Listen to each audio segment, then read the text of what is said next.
Newscast, we have been bringing you the very latest on the Malaysia Airlines jet shot down by a missile in Ukraine. For more on that investigation and the subsequent search for answers, we are joined by Andy Arena. He was in charge of the Detroit FBI office back in 2009 when the so-called underwear bomber tried to take down a Delta jet over Metro Detroit. Now, Andy, good afternoon to you. The first question is, this is a passenger plane, 295 people on board, seemingly no threat. So why would this be a target for anyone?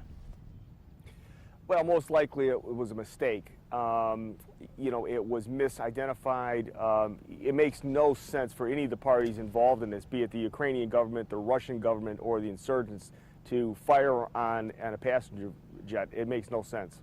So you think it's a mistake where someone perhaps was going after another type of aircraft or something, because we did get reports that pro-Russian rebels, I believe, had taken out some Ukraine aircraft in the days before this. Yeah, I think there have been reports and there have been incidents in the past where they've actually taken out Ukrainian aircraft. So it most likely was a misidentification. They misidentified it as a Ukrainian plane.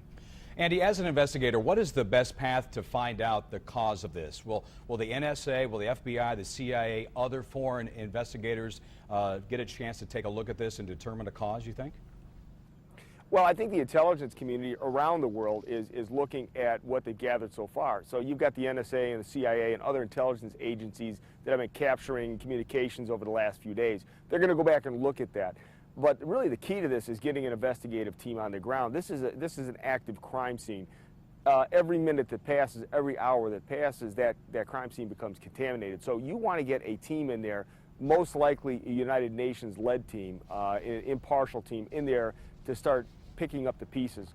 Andy, I'm sorry to interrupt, but just to ask, will it be difficult to get a team there, because you're basically dealing in that part of the country which is essentially in a civil war right now? So do you think there'll be difficulty in getting the necessary people there to do the investigation they need to do?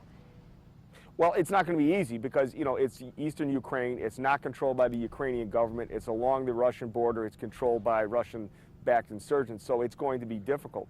One promising sign is that I understand the Russian government is calling for an investigation. So, obviously the logical entity would be the United Nations to go in there and lead this investigation.